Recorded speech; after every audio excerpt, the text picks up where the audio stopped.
think it starts from, as I remember, it probably 1996. And then when they purchased the lot, of this tract of land, and then they are looking for architect. And so I think some people in St. Louis, knowing me, probably refer to Master Jiru. So that's how I get to know him. The first project was the meditation center. Oh. Yeah, the meditation center. Okay. Yeah, so that we talk about that, and then I said, well, I need a program to start. A program means how big, how many people you want to have, how big the room for certain function. As an architect, we need those basic. I keep telling, all my clients, saying, I could give you a lot more suggestions, but that's the way to start. You need the library, you need the dining area, whatever. So that is how that works. Right. At that time, they said, well, you have a contractor. They said, no, they don't have a contractor. So that I recommend somebody I know. I do not remember how many contractors I refer, but that's the one I kind of recommended.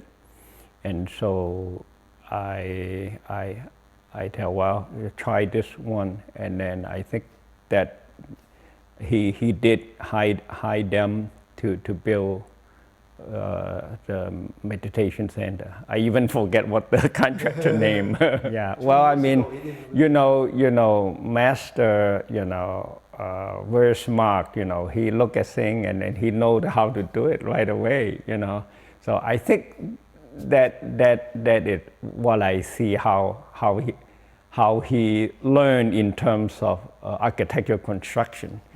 I think, as I remember, the meditation center, the stone stair in the front, it is part of the project, but not including the stone.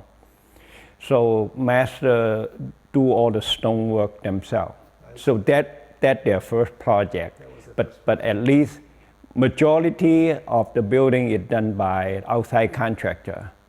But it's just only the stonework around that area is done by Master Jiru. And I remember also the handrail, and then because the handrail will be installed after the stonework, so that was what he did. And then I think after that, I think he know how the construction work. He paid the money, that was the tuition, and then he became a master himself. Yes, right. I could tell you a little history of all the other buildings. I think after the meditation center, and that will get the main activity going for MABA. I think that which is, I think, is very important. Sure. And then after that, I think maybe 3 years later, and Master indicate that somebody want to donate some money for Guan Yin Ting, pavilion for Guan Yin Ting. Guan Yin Pavilion, yes. And then so Master called me, okay, you want to work on that? I said, yes, why not? And so that's the next project.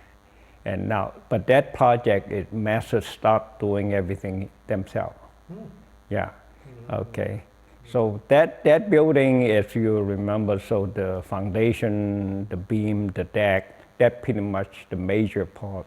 The pavilion, yes, but it's kind of simple, straightforward, So that was the next project, and then after that will be the mausoleum, the Di Zhuang Dian.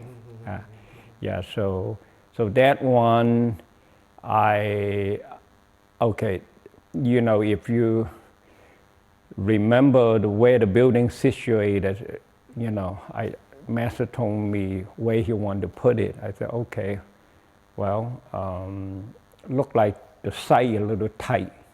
Yeah. Tight, and then because the hill is right at the back. Right there. Yeah, right there. And then I thought, well, but I think I did not ask for another site because Master probably have the mind it where everything go, you know. So I said, okay, let me try my best to try to design the building to fit the site. So that's why the plan will become a little shallow oval. It's like a spaceship actually. Yes, right. And then I told Master, you know, now that this is something different as an architect from the creativity standpoint. We always like something challenging, new. I mean, creative. Yeah. So I said, well, you tell me if you think it too much. He said, no, don't worry about that. He even tell me, here we'll order the stone from the China, you just design whatever you want. Well, I think we never have very detailed discussion, you know, but I think in general, I just say, well, Master, you want, I think from my perspective, you know, this is more religious and cultural facility. Yeah. I would like to see those buildings at last as long as possible, and also maybe from the culture level, they will be representing something, you know, rather than okay just a square building, a rectangular building, or whatever. And also, I guess from I'm kind of searching the depth from the architectural standpoint, try to impact, you know, I mean the how to say that, kind of interfacing with the religion activity. You know? So I think from that one on, you know, the next will be the Hmong House. From that on, I know Master have something in mind. It's just not looking for, say, okay, get it done with 6 months. Even it's like a 6 years to build. I mean, I'm using that example. Sure. You know, if we look at history of architecture, the cathedral in Europe, it's more than 100 years old to build. I mean, they don't get shortcut, you know.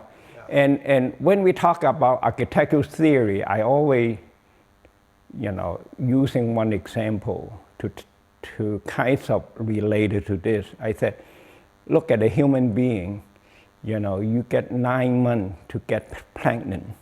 You get through that period, and then you become, you know, you're born, and then you another 18 years, and you become adult. So it's not, you know, it not just say, you know, like this. Budgets. No, we never talk about budgets, you know. Mm-hmm. I mean, yes or no, you know, sometimes Master asks me, oh, well, roughly how much, so he could ask for the fundraising, you know. But we never really, I never come down with a detailed estimating sheet, you know, for him. And that tell me Master is very confident he could handle that part, you know. In other words, he will be able to raise no money. Okay, if you remember the old building location, the stone house. So yeah, the stone house, and then he just walked with me, say, I think, okay, the stone house here, he said, I just want to build a new addition here, which is this wing here. Talking about how many square feet, he just say he want the new building there. So, and then, but that's the start. And then the following couple meetings, like I said, I need to nail down the program, how many room you need for each, total room and those kind of thing. And then after I get the program, and then I get the design sketch to try to work out all the different functions. For example, each switch, and then each guest room, toilet, and those kind of thing. I think probably that's the only main thing Master mentioned it to me. But I think when I get into the preliminary design, we did not talk about the kitchen part that much. And then until I get on the drawing, I said, well, we probably need a bigger kitchen. The old kitchen, it also was an addition of that house at that time. So it had too much up and down. I said, well, we need to eliminate that. And then so I'm going to expand to the back. I feel pretty good. I mean, just like, as an architect, each design is one of my baby. so I put it this way. I enjoy, each one of the design, and then, sometimes I want to look at that, and then sometimes I want to evaluate that to see if I do it next time, should I make some other improvement or change, But that's no problem. I'm at any architectural work MABA want to do, I could contribute. Put it this way. Thank you very much. Okay, thank you.